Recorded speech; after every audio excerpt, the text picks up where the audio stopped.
Pagkatapos po nating nagpa-smoke ay dumiretso na po ako sa LTO. Kaya lang nagkamali yung pihit ko. Nandun ang punta sa Imus sa open canal.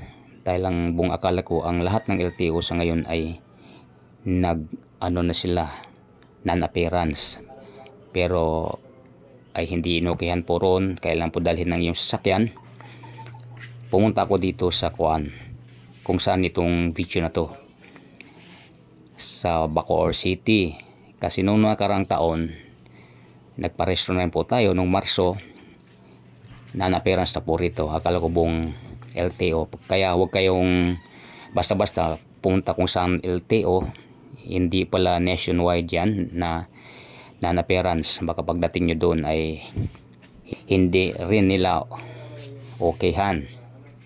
Pero dito guys sa Bacoor City ay 100% sa ngayon. Kung walang pagbabago sa sunod na mga taon. Basta sa ngayon, pwede na kayong magpaparehistro na hindi nyo dadalhin yung sasakyan dito sa Bacoor City. Basta na-smoke ang inyong sasakyan at may insurance na dala-dala kayo. Ang binabayaran ko sa smoke is 500. Ang insurance ko, depende kung saan kayo kukuha. Nakuha ko ng 606 sa Emluelier.